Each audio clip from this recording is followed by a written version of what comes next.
Hello, dear friends. Today I would like to share with you something that has changed my life. I'd like to talk to you today about Dr. David Rock's scarf model. Now, Dr. David Rock is an Australian neuroscientist who back in 2008 published the scarf model. This is commonly used in business to help support people when they manage and motivate employees by harnessing neuroscience. One of the reasons why neuroscience is so exciting as a field is that, unlike psychology, where somebody can come up with a theory and put it to test by trialing that theory against human behavior, which is just what we see on the outside, neuroscience uses infrared MRI imaging to look at the actual electronic activity of the human brain, and by understanding which parts of it light up and don't, we can get a sense and an appreciation for what triggers us and what does not, what motivates us and what threatens us. And SCARF stands for the 5 core elements that motivate and threaten us. S stands for status. C stands for clarity. A stands for autonomy. R stands for relatedness. And F stands for fairness. So over the course of this video, I'd like to take you through each of these elements so that you can understand and use them yourself in your everyday lives. For me, one of the ways in which the scarf model changed my life was that I'd always had a good idea as to what made people tick, why they did things that they did. But sometimes you'd have experiences whereby you would do something like offer advice or try to help somebody in some way, and they would respond in a very unpredictable, sometimes violent manner. I'm sure many of you have had experiences where you've just tried to offer help and guidance, and for whatever reason, the person that you have tried to help rejects this out of hand, or sometimes can be very aggressive in their defense to not accept the support and advice they're giving you. Something that might be at play here is the concept of status. And status is how you feel about yourself in relation to other people.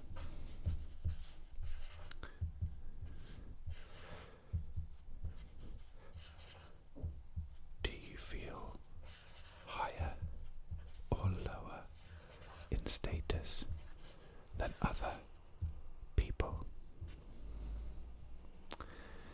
Have you ever had the scenario where you've been in an interview, a very important job interview? Perhaps you've met a celebrity, the big boss of a big company, just somebody that you hold in very high regard. Have you ever had the experience where you simply forget how to talk and you trip up over your words and slip over yourself? The next day you're in the shower and you think to yourself, Why on earth did I say that? I know the answer. I could have easily have answered that question. Well, what is going on is the way in which your neuronic activity is impacted by status. I once worked on a set of a pilot production of a television show, and the leading actor was Sir Ian McKellen, star of such films as The Lord of the Rings, X-Men, and the like. Sir Ian McKellen is a bit of an idol to me. I remember walking onto set on a freezing cold morning by the River Thames at the Master Shipwright Arms. Master Shipwright's house or something, I can't quite recall the name of it. A nice big house by the River Thames. It was a freezing cold morning, and Sir Ian McKellen was standing with an assistant outside with a blanket on, and he greeted us as we walked by. "Good morning, how are you today?" Now in my mind, I wanted to say something clever and witty.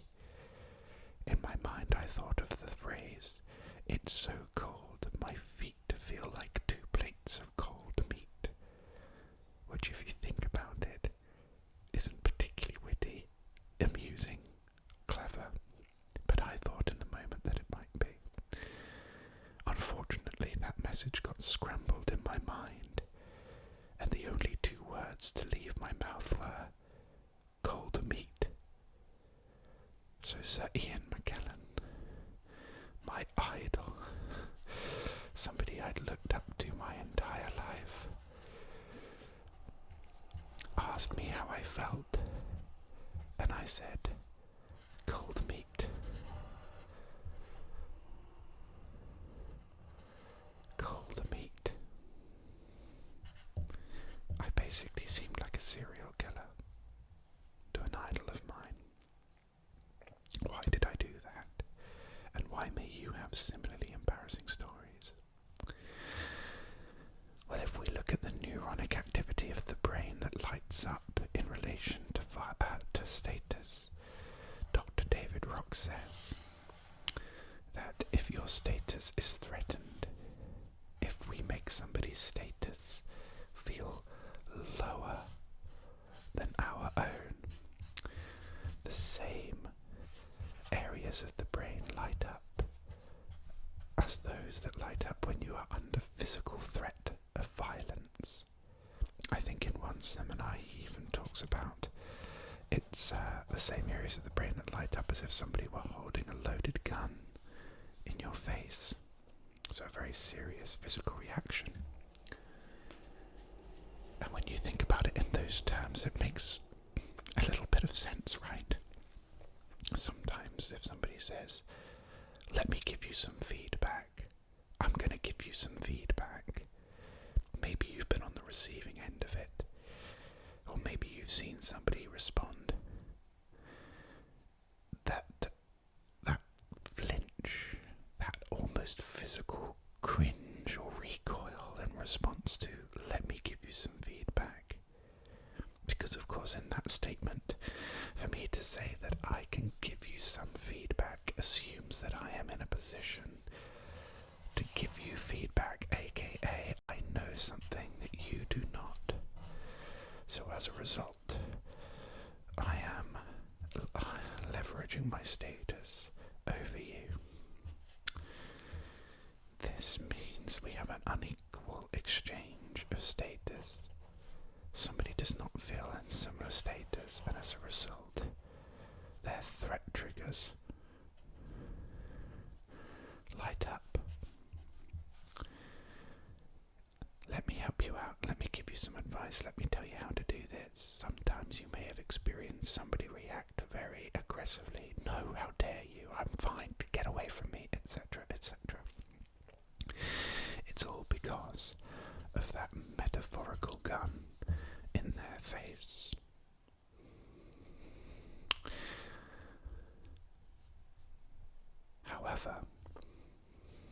if you were to purposely increase somebody's status, the same levels of dopamine, the brain's reward chemical,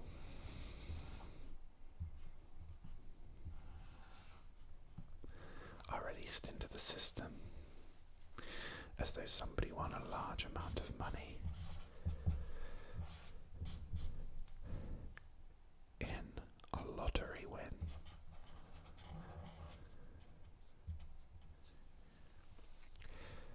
So that old statement of flattery gets you everywhere is absolutely true. There is not a neuroscientific fact behind it. If you increase somebody's status, they feel good about themselves. It is very difficult for somebody who then feels good about themselves to dislike you or to not engage with what you're asking them to do. So if we take that feedback principle, let me give you some feedback. By understanding the power of status, we can already begin to tailor it to our advantage. Rather than let me give you some feedback or let me give you some advice, perhaps our first question should be, what do you think you did well there? What would you change? I agree. Perhaps this would help. Because you've asked that individual to analyze their own performance or their own experience. You're saying that I am willing to listen to you as an equal and understand your viewpoints as an equal. And as a result, the exchange of information is able to occur far more effectively than if you assumed authority over it. Let's move on to the C, which stands for clarity. This is quite a simple concept. Simply put, the clearer something is,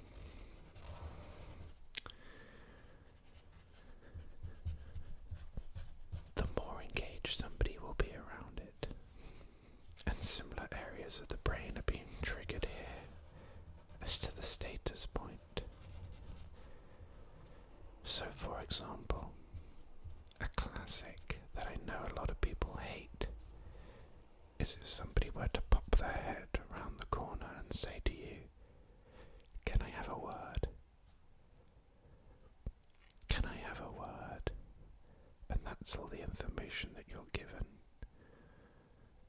Think about all the times in your life when that has happened to you.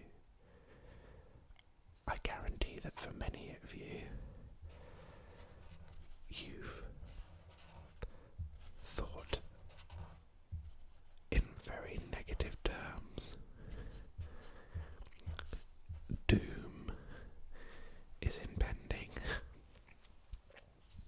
I was once told that very thing at a place of work. "Can I have a word, please?"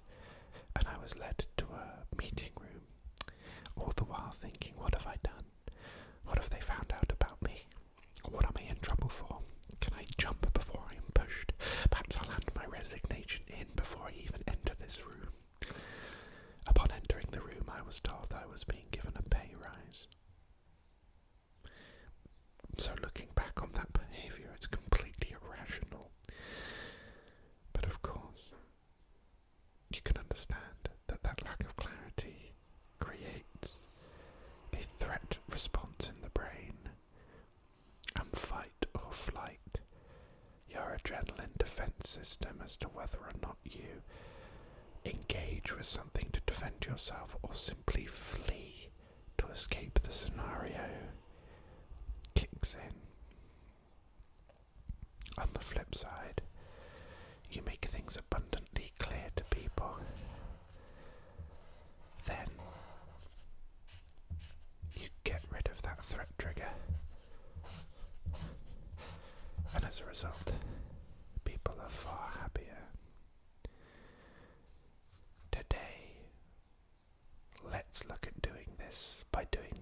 first, then this, and by this time we'll be finished. How does that sound?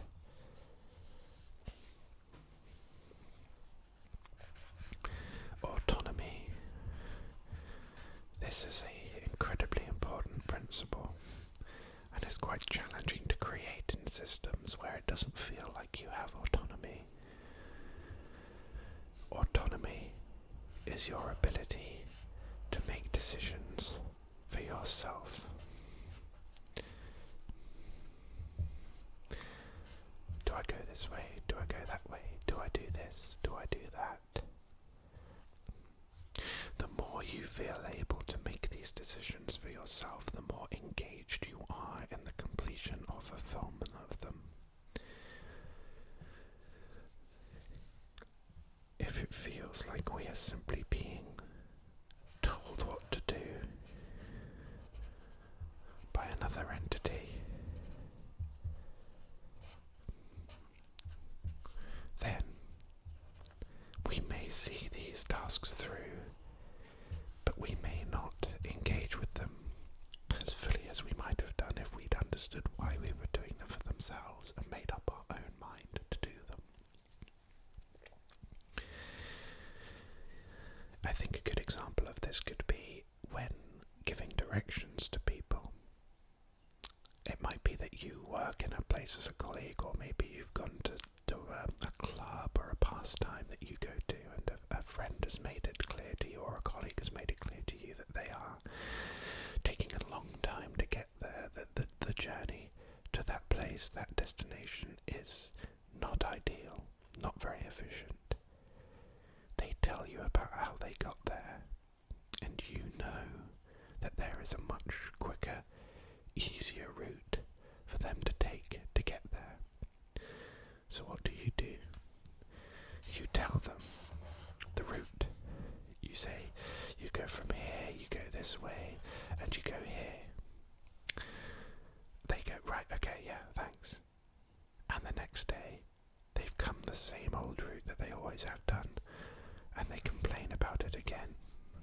And you think to yourself, well, I did say that there is an alternative route to come. And you tell them again, and they're like, yeah, I know, but I had this to deal with, I had this to deal with, I had this to deal with.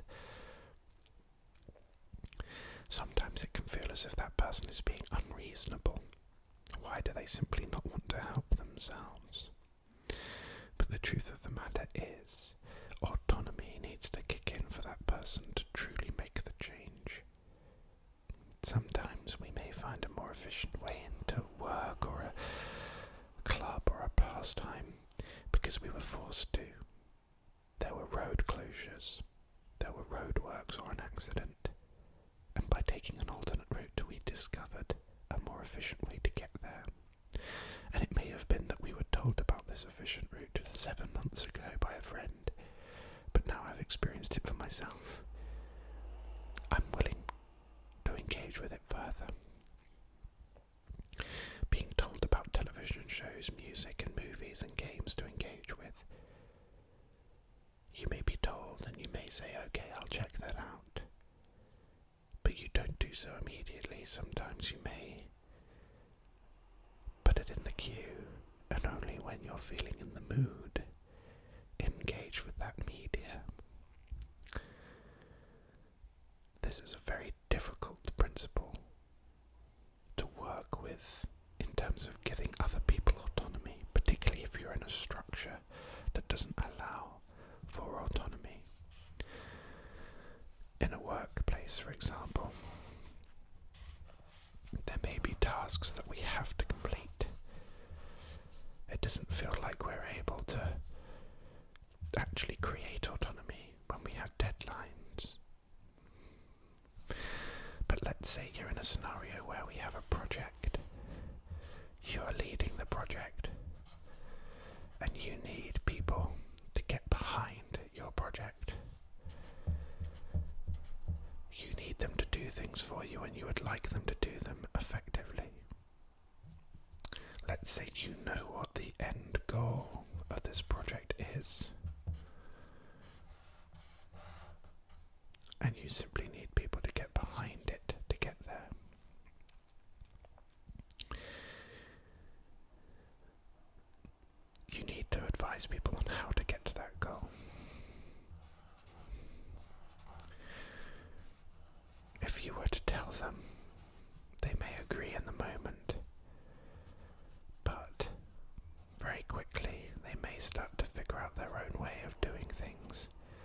decide that their way is the best way.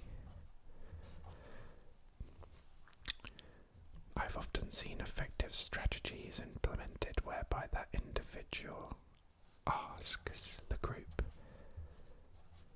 we have this goal. What way shall we take to get there? And the group have worked on multiple objectives and ideas. That individual always knows the way they want to go. So as the group are workshopping ideas, they contribute their own guidance and advice to shape the eventual outcome of these goals. They may not be exactly what that original project lead wanted to do, verbatim, but it's a very strong resemblance. And now you have a group of people who are bought into doing it because they played a role in creating those objectives themselves. And as a result, the path to the goal is clear. If autonomy wasn't a principle we had to worry about, then I would not be overweight. Simply put, it would just take somebody to say to me, you should lose weight. And I would say, yes, you're right. I should lose weight. And I do it. Unfortunately, there are things that I have to wrestle with internally and have my own autonomy to lose weight. Nobody can make that decision for me. They can create scenarios, questions and situations that make me question my decisions and empower me to come to autonomy. The autonomous reasoning behind why I should begin to lose weight. But outright telling me to do so will usually reinforce my decision because I want to employ autonomy when I feel it's being taken from me. And one of the easiest ways to do that is in direct counterpoint to the attempt to take my autonomy from me. Ironically, loved ones or people close to people who are consistently telling somebody to lose weight because they are overweight may inadvertently be reinforcing the position of that person as a counterpoint to the direct requests to take that autonomy away from them. They employ their autonomy and counterpoint and think, no, I don't need to. I'm happy how I am. It can be quite a challenging scenario to overcome.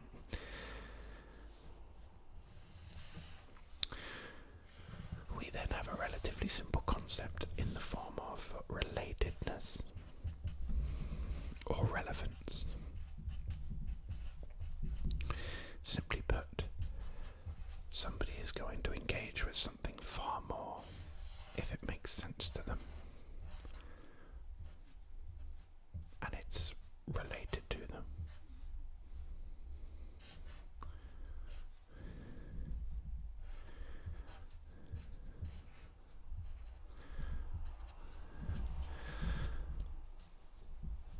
One of the challenges that you may have to get people around to your way of thinking is simply to figure out how to make it relevant or related to them.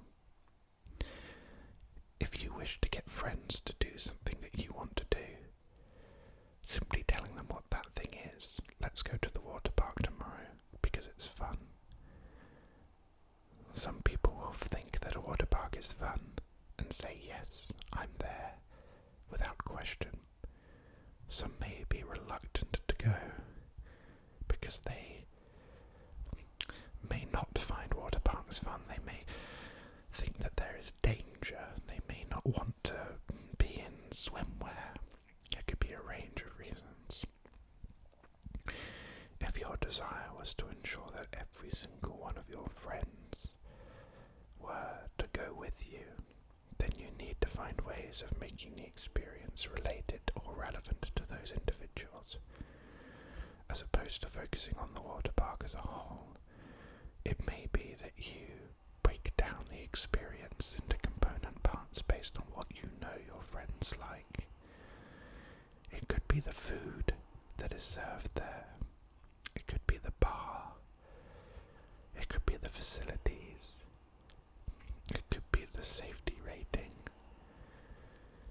You've probably had experience of employing this technique for yourself just by pure instinct when somebody has not been that willing to get behind something you want them to do. you want to go here? No. Oh, come on, it'll be fun. No. Oh, there's going to be this. There's also going to be this. Ah, okay. I'll go then.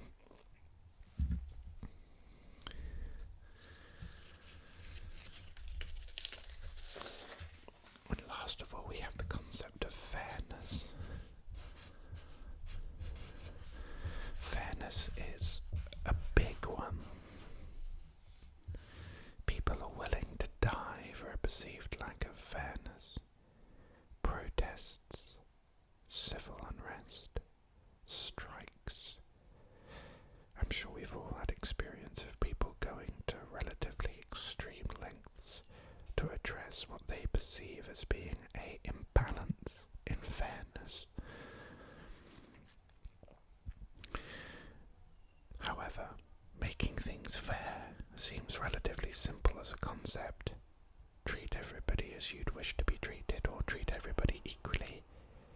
However, you can encounter situations where you, by mistake, make something less fair for others, and this is not down to you, but instead the perceived intention of your actions. Quite often, fairness will come about as a combination of all of the other elements of the scarf model coming together, in my experience. If somebody decides to leave a company, quite often they will state that the reasons for leaving to work somewhere else are for better pay, better opportunities. Well, for one, better opportunities and better pay already linked to the concept of fairness, don't you think?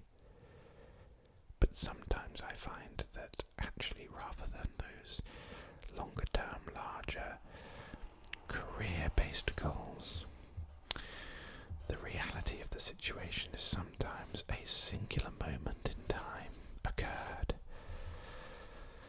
that made that individual upset, angry, feel like they were being unfairly treated.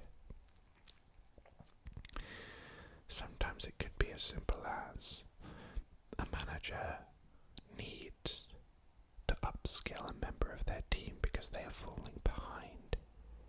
As a result, they spend a lot of time working with that individual, showing them what to do, explaining concepts to them,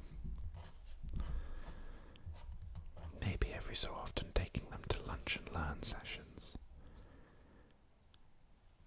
All of this is done with good intentions in mind to upskill the ability of that individual. However,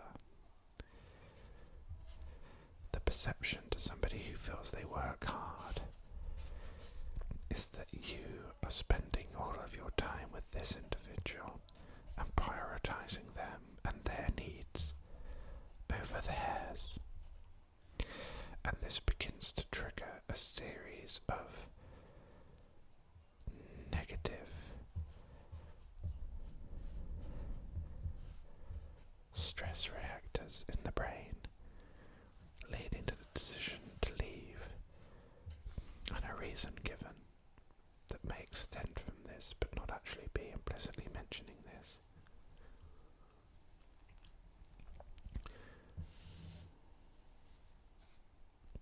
If you put it all together, maybe you can now start to see the scarf model at work. Let's say that you have a situation where you meet a friend on the street. You say to this friend, yeah, the other day I met with Charlie.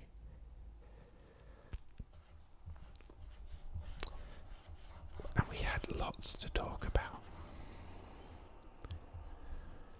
And then you may notice or pick up on, in response to this statement, your other friend seemingly being put out by this statement, perhaps only a few seconds after mentioning this fact that you have spoke to Charlie, a mutual friend, and and you had a lot to talk about, has triggered this individual to say, "Good to see you. I'd best be going." And you think to yourself,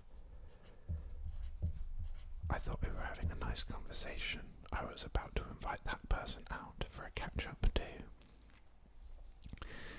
If you unpack the statement of, "I saw Charlie and we had a lot to talk about," if we unpack that statement, we can start to see the scarf model at work. A lot of it is tied up in this phrase, "a lot to talk about." Already, having a lot to talk to Charlie about gives Charlie a sense of importance, and as a result, that raises Charlie's status. And in this social interaction, as being a social transaction, this individual feels like you've elevated Charlie's status at a cost to your own. Why are you referencing Charlie when we were having a conversation together without the mention of a third party? So already we have a threat trigger flying off. We had a lot to talk about. Well, what did you talk about? There is a lack of clarity there.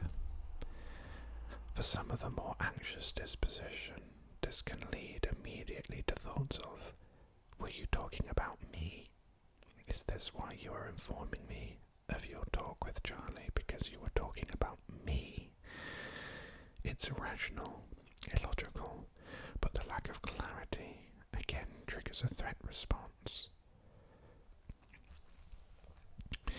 We had a lot to talk about without clarity doesn't create any relatedness, and as a result, seems like an unfair reference to a social exchange that seemed to be more positive and engaging for you than one with them.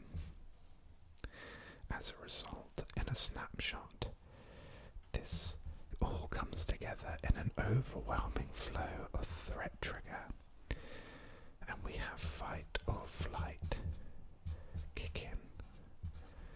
And in this case, this person has opted to fly. They may choose to fight. "Oh yeah, I hate Charlie." "Oh, good for you seeing Charlie."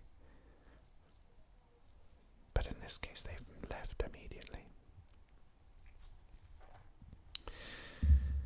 That is a very brief, simple overview of the scarf model. If you'd like to learn more, I heartily recommend that you check it out. Simply Google Dr. David Rock's scarf model.